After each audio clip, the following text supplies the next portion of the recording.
반석을 두 번쯤에 말씀의 제목을 삼고 함께 또 은혜 받도록 하겠습니다. 여러분 차를 운전하면은 이렇게 사이드 미러가 이렇게 있고요, 백 미러가 있지 않습니까? 이 사이드 미러와 백 미러가 아무것도 아닌 것 같은데 이 조그마한 이 거울을 통해서 뒤를 돌아보면서 앞으로 나가는 것입니다. 뒤를 돌아보면서 앞으로 나가는 거예요. 그렇죠? 백미러 뒤로 보잖아요. 우리가 사이드 미러로 이렇게 보면서 앞을 나가는 거예요. 성경을 보면 성경에도 백미러가 있습니다. 우리로 하여금 종종 뒤를 돌아보면서 특별히 이스라엘 역사 가운데 하나님께서 주신 교훈을 돌아보면서 앞으로 나갈 수 있도록 오늘 주신 은혜와 그 교훈을 붙잡고 나갈 수 있도록 인도하시는 것을 보게 된다는 것입니다. 그 중에 하나가 바로 이스라엘 백성들의 광야 생활, 광야 그 체험기죠. 그래서 민수기의 말씀은 이스라엘 백성들의 광야 체험기가 됩니다. 하나님이 보실 때 얼마나 중요한 역사였는지, 하나님은 이스라엘 백성들에게 대절기를 주셨는데 그 절기 중에 하나가 초막절이 있었어요. 초막절은 일주일 동안 모든 하나님의 백성들이 예루살렘에 모여서 예배를 드리고, 그리고 일주일은 가족들과 함께 예루살렘 성 밖에 나가서 그 광야에서 텐트를, 천막을 치고 경험하는 거예요. 조상들이 광야 생활했던 때를 기억하면서 그때의 스토리를 서로 들려주며 묵상하면서 일주일 동안 이렇게 경험하는 것이 바로 초막절이라는 거죠. 그러니까 우리의 영적인 삶을 백미러로 반드시 보고 기억하며 살라는 것입니다. 여러분, 광야 생활을 한다는 것은 오늘 우리도 많은 때에 경험하고 체험하는 것이 아닙니까? 나름대로 우리가 인생을 살다가 인생의 광야를 체험할 때가 많지 않습니까? 막막한 일이 생길 때가 있고요, 어려운 일이 생길 때가 있고, 슬픈 일이 생길 때가 있고, 답답한 일이 생길 때가 있고, 나름대로 우리는 광야 생활을 걸을 때가 있습니다. 혹시 오늘 그러한 상황 가운데 이 자리에 오신 여러분들 계십니까? 우리에게 자주 찾아오는 광야 생활이라는 것입니다. 그런데 잘 생각해 보면 그 광야 기간 동안에 하나님이 허락하시는 은혜는 정말 더 크다는 것입니다. 광야 생활이 힘들기는 힘든데 너무나 막막하게 기다리는 그러한 시기이기도 하지만 그때야말로 우리가 하나님을 실질적으로 체험할 수 있는 때라고 성경은 우리에게 증거하고 있는 것입니다.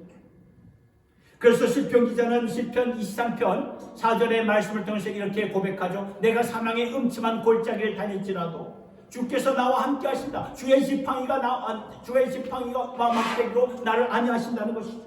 오늘도 마찬가지입니다. 우리가 아무리 광야 생활을 할지라도 하나님께서 이때에 주시는 은혜는 그 어느 때보다도 리얼하고 강력한 은혜인 줄 여러분들 믿으시기를 바랍니다.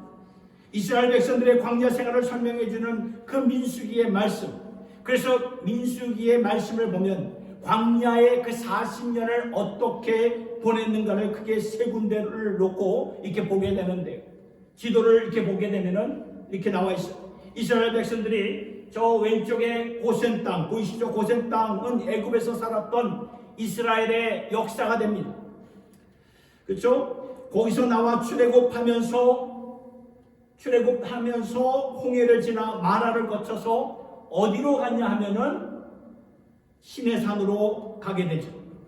이 시내산에서의 스토리가, 여기 시내산 보이시죠? 시내산에서 스토리가 굉장히 그 민수기에서 큰 비중을 차지하고 있어요. 그러니까 출애굽기를 거쳐서 레위기, 민수기 10장까지 하나님께서 주신 모든 내용들이 여기 시내산에서 있었던 거예요. 그러니까 40년의 그 광야 생활을 하면서 많은 시간들을 보낸 장소가 하나가 시내산이었어요.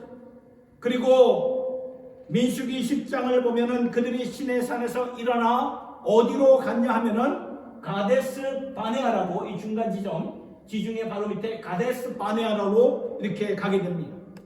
거기서 또한 오랜 시간을 보내게 되죠. 거기서 무슨 일이 있었는가 하면은 우리가 잘 아는 민수기 13장 14장의 말씀을 보면 12정탐꾼들을 저 위에, 오른쪽 위에 있는 그쪽 가나안 땅으로 보냈는데 그 12 정탐꾼들이 그 중에 갔다 와가지고 보고하기를, 그 10명, 12명 중에 10명이 보고하기를 우리는 저 땅에 갈 수가 없습니다. 저 가나안 땅에는 그 사람들을 보니까 거인 같고 우리는 메뚜기와 같습니다. 그러니까 백성들이 하나님을 원망하며 반항하면서 울고불고 했던 것이 가데스 바네아였던 거죠. 그때 하나님께서는 그들의 완고한 강박한 모습을 보고 40년 동안 저들이 광야를 돌면서 금방 가나안 땅으로 갈 수 있는 길 아닙니까? 가데스 바네아에서 가나안까지. 근데 거기를 뺑뺑뺑뺑 돌게 하십니다. 벌을 받게 하셨던 거죠.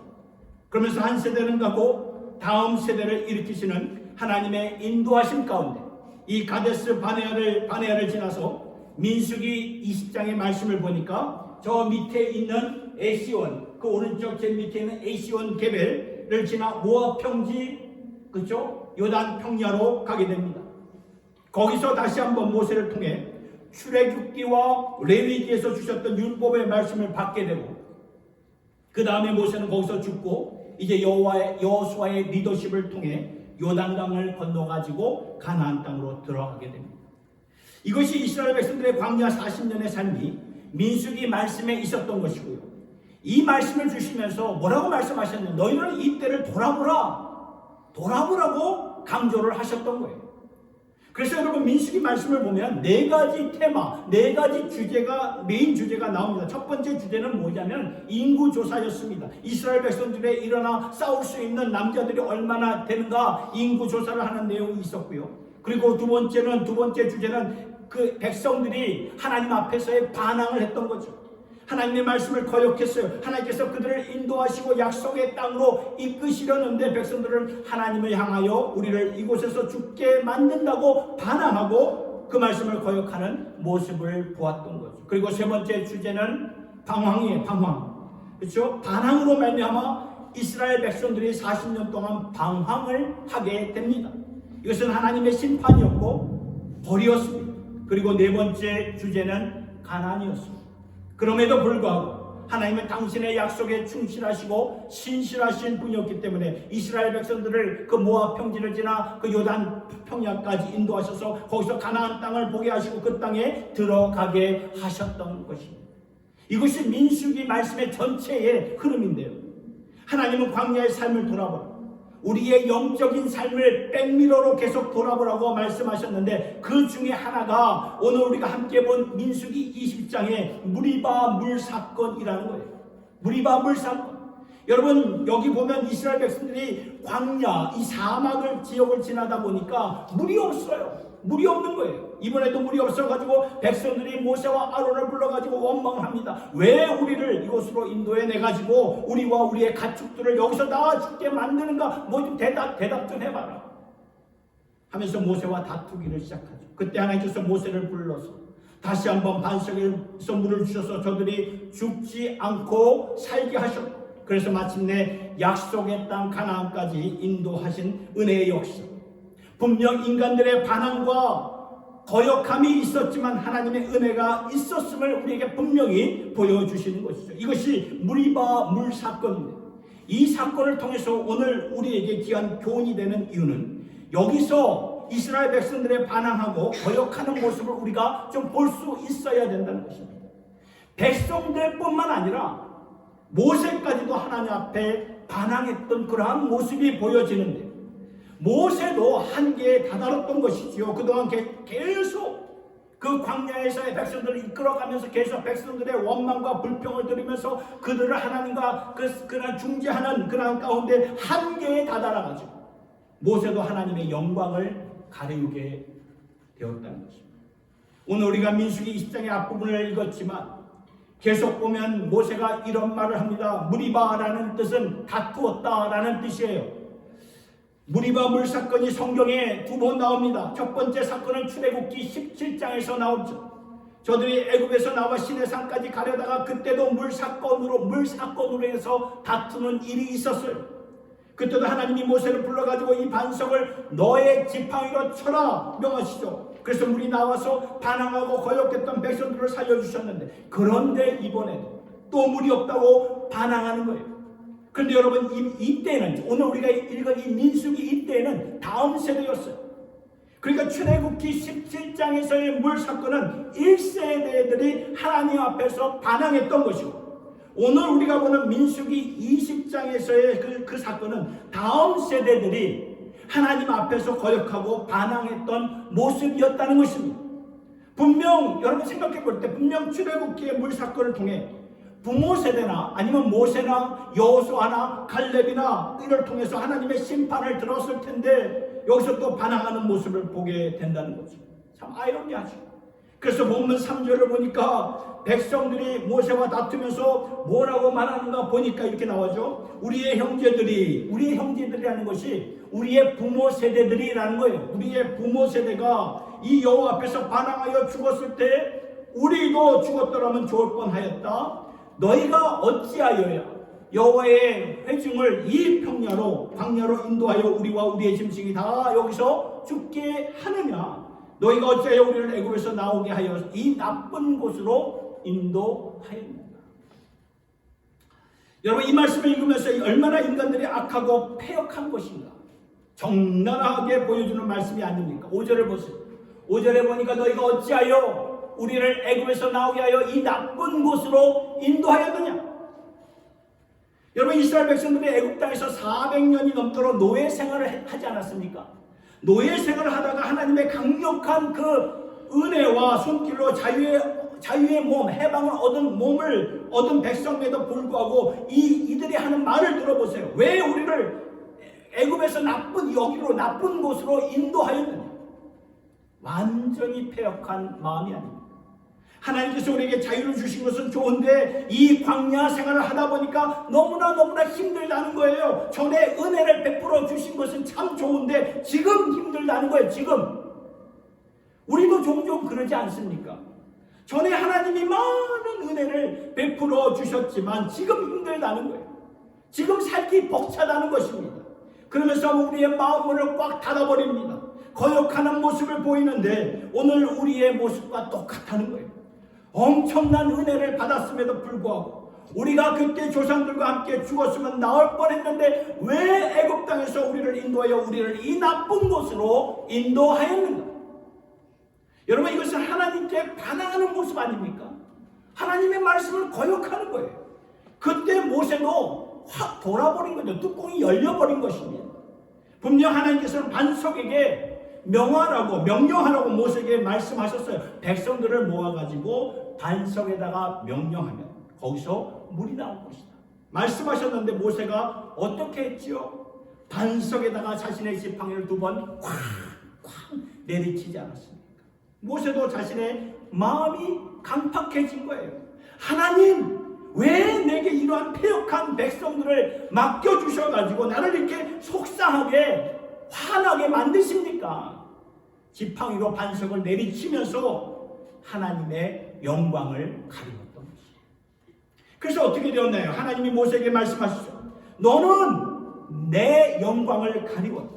너는 이 광야 땅을 지나면서 약속의 땅 가나안 땅에 들어가지 못한다. 모세가 하나님의 영광을 가리웠기 때문에 하나님께 벌을 받은 것입니다. 자, 이것이 오늘 저와 여러분들에게 주신 하나님의 교훈이에요.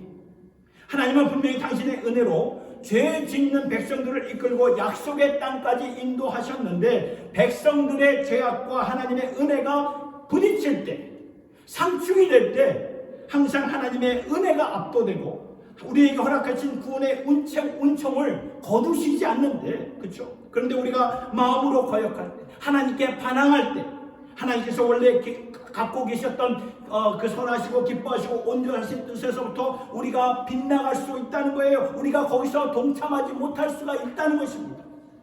분명 하나님의 은혜로 구원을 받았어요. 하나님께서 원래 우리에게 뜻하신 바는 당신의 선하시고 기뻐하시고 온전하신 약속에 우리가 빗나가는, 동참하지 못하는 안타까움으로 우리의 인생이 종칠수 끝날 수가 있다는 이것은 하나님께서 오늘 우리에게 주시는 경고의 워닝의 메시지라는 것입니다.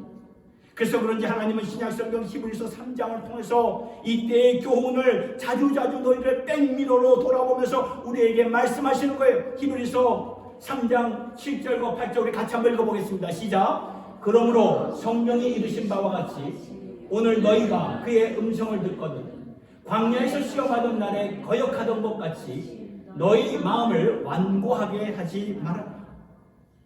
그러니까 오늘도 하나님의 백성들이, 하나님은 그때나 오늘이나 동일한 하나님으로서 똑같은 말씀을 가지고 역사하시는데, 말씀으로 우리의 마음을 채워주시고 생명을 주시고 치유를 주시고 은혜를 주시는데, 그때나 오늘이나 우리의 마음이 완고해지면, 그렇죠? 그 음성을 들을 수가 없다는 거죠. 마음이 완고해졌다는 것은 마음 문을 닫아버렸다는 그 말입니다.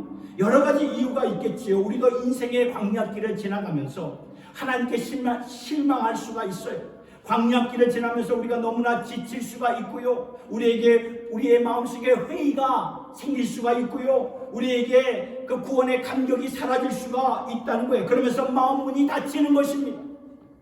너희도 오늘 하나님의 음성을 듣거든 오늘도 말씀으로 우리를 찾아오시는 하나님이신데, 광야에서 시험했던 이스라엘 백성들처럼 마음을 완고하게 하지 말아라. 그러면 하나님의 약속, 구원은 받았는지 모르지만 하나님께서 원래 계획하신 그 약속에 참여하지 못하게 된다. 우리에게 경고하시는 것입니다. 그러면서 12절 말씀에 이렇게 나와 있죠. 형제들아, 너희는 삶과 혹 너희 중에 누가 믿지 아니하는 악한 마음을 품고 살아계신 하나님에게서 떨어질까 조심하라. 조심하라. 오늘 저와 여러분들에게 주시는 말씀이라는 거죠. 자신을 한번 돌아보라는 이 말씀에, 자신을 한번, 내 자신을 돌아보라는 거죠. 여러분, 혹시나 다친 마음으로 여기 와 계시지는 않습니까? 예배 드리는 이 자리에 오신 것은 참 감사한데, 아니면 우리가 예배 생활에 익숙해져서 교회에 오신 것 참 감사한데, 중요한 것은 우리의 마음이 아닙니까? 왜냐하면 하나님이 우리의 마음을 보시기 때문에. 혹시 여러분들의 마음이 다치시지는 않으셨습니까? 아니면 실망스러워서, 아니면 삶이 힘들어서, 아니면 안타까워서, 기가 막혀서, 아니 어떻게 이럴 수 있는 것인가 하면서 마음까지 다쳐버리지 않으셨습니까? 그런데 성경은 너희 마음을 돌아봐. 혹시나 너희 마음이 지금 닫혀있으면 빨리 열어야 된다. 마음이 닫힌 상태에서 하나님의 음성을, 내 음성을 들을 수가 없다. 하나님의 은혜를 받을 수가 없다. 바닷물처럼 은혜를 주시려고 하는데 병의 마개가 꽉 닫혀있으면 아무리 하나님의 은혜를 그냥 강물같이 주시려도 한 방울도 들어가지 못한다는 것이다. 중요한 것은 마개를 열어야 돼. 그러면서 13절에 이런 말씀을 하시죠. 같이 읽겠습니다. 시작. 오직 오늘이라 일컫는 동안 매일 피차 권면하여 너희 중에 누구든지 죄의 유혹으로 완고하게 되지 않도록 하라. 이 말은 뭐예요? 서로 돌아보라. 서로 돌아보라. 나 자신도 돌아봐야 되지만 서로 돌아보아라 그 말이에요. 교회가 여러분 한 가족이죠. 거룩한 공동체죠. 한 형제 자매이지요. 소그룹 몸을 통해서 친교를 통해서 서로 돌아보라는 것입니다. 마음이 아프고 힘들 때, 시험 받았을 때 옛날처럼 좀 은혜 생활 하고 싶은데 지금 내 마음이 닫혀 있다면 나를 좀 위해서 기도 좀 해주세요. 장로님, 권사님, 집사님, 나를 좀 위해서 기도 좀 해주세요. 여러분, 이 형제 자매에게 기도를 부탁하고 겸손한 마음으로 기도를 받으면 하나님이 꼭 치유해 주시는 줄 믿으시기를 바랍니다. 나 너무나 힘든데 이렇게 말하면은 나도 똑같은 인간이기 때문에 힘들 때가 있지 않습니까? 그러나 내 간증, 내가 겪은 그 간증을 말해주면서 서로 같이 은혜 받고 피차 권면하여서 어떻겠든지 간에 이 완고한 마음을 이겨내라고 말씀해 주시는 거예요. 그리고 무엇보다도 오늘 말씀으로 돌아와 완고한 마음, 다친 마음을 치료해 주시고 새롭게 해주시는 것은 예수님의 보혈의 은혜인 줄 여러분 믿으시길 바랍니다. 여러분, 무리바 물 사건은 엄청난 사건인데요. 처음에 있었던, 출애굽기 처음에 있었던 무리바 사건을 볼 때 출애굽기 17장 3절부터 보면은 거기서 백성이 목이 말라 물을 찾으며 그들이 모세에게 대하여 원망하여 이르되 당신이 어찌하여 우리를 애굽에서 인도해 내어서 우리와 우리의 자녀와 우리의 가축이 목말라 죽게 하느냐. 모세가 여호와께 부르짖어 이르되 내가 이 백성에게 어떻게 하리까? 그들이 조금 있으면 내게 돌을 던지겠나이다. 여호와께서 모세에게 이르시되 백성 앞을 지나서 이스라엘 장로들을 데리고 나일강을 치던 네 지팡이를 손에 잡고 가라. 6절이 중요합니다. 같이 읽겠습니다. 시작. 내가 호렙산에 있는 그 반석이 거기서 내 앞에 서리니 너는 그 반석을 치라. 그곳에서 물이 나오리니 백성이 마시라. 이게 무슨 말입니까? 이게 무슨 말이에요? 내가 그 반석 위에 너 앞에 설 테니까 너는 그 반석 위에서 나를 쳐라 치라는 거예요. 하나님께서 너 나를 쳐라 그 말이에요. 백성들이 이렇게 완악해져 가지고 마음이 닫혀 있고 하나님이 우리를 인도해 주셨고 구속해 주셨으면 뭐해? 나 지금 힘든데, 나 지금 너무나 번아웃 되어 있는데, 나 지금 재정적으로 힘들고 내 가정이 망가졌고 나 지금 병상에서 일어나지도 못하고 있는데, 그러한 완고한 마음을 가질 수가 있다는 거예요. 그러한 완고한 마음인데 하나님께서 나를 치라. 모세야 너의 지팡이를 가지고 반석 위에 서서 나를 내리쳐라. 내가 벌을 받겠다. 그 말이 나를 치라. 그러면 나로 말미암아 반석에서 물이 나오리라. 이게 뭡니까?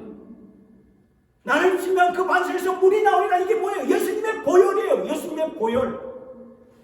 고린도전서 10장 4절의 말씀이 이 사건을 가리켜서 이렇게 말하는데 같이 읽겠습니다. 시작.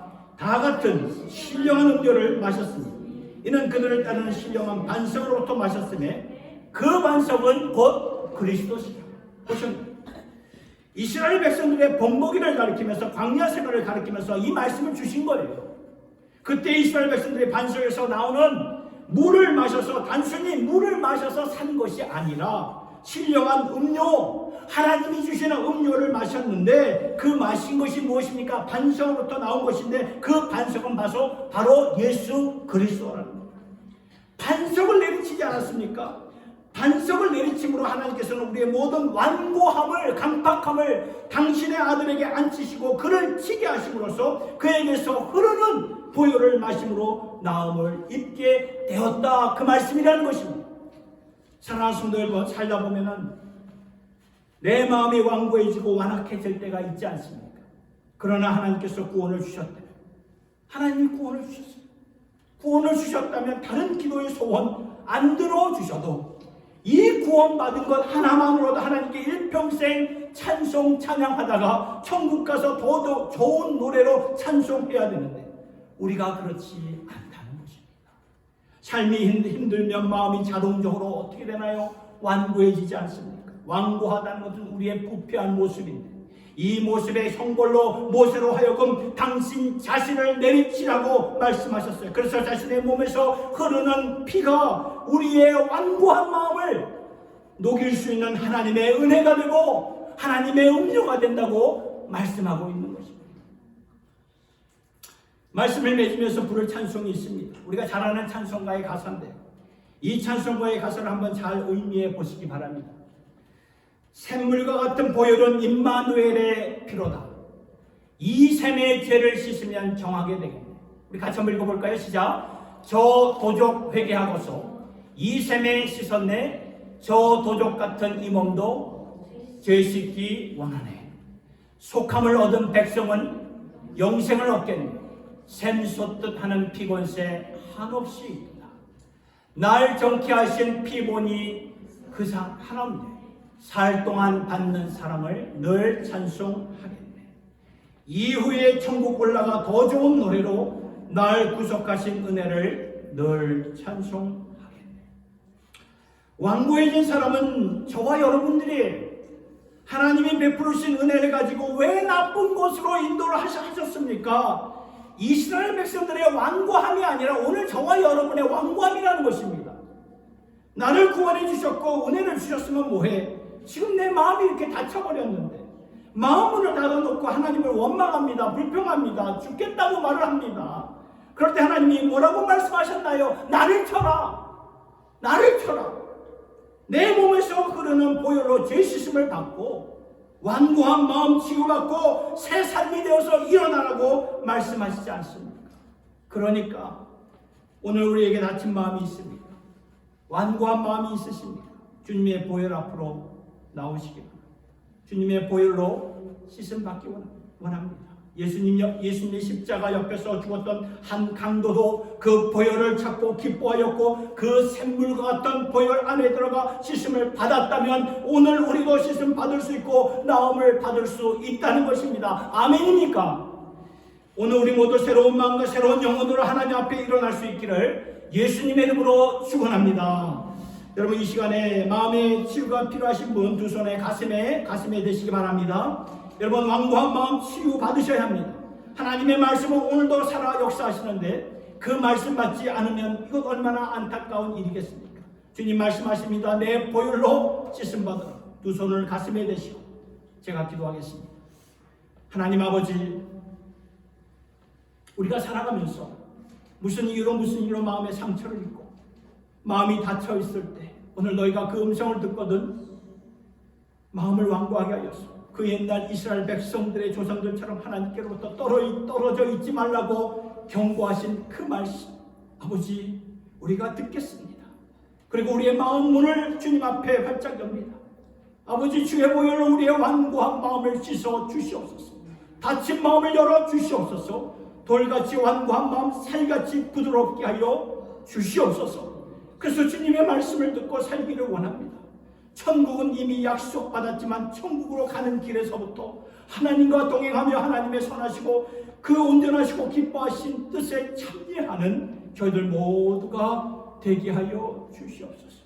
그러니 우리의 완고한 마음을 씻어주시고 고쳐주시고 새롭게 하여 주시옵소서. 오늘 그 반석에서 또 흐르는 놀라운 주의 보혈에 깊이 들어가 그 보혈로 씻음받고 하나님이 주시는 은혜로 채워지고 새로워질 수 있는 저희들 모두가 되게 하여 주시옵소서. 날 위해 십자가 지신 예수님의 이름으로 기도드리옵나이다. 아멘.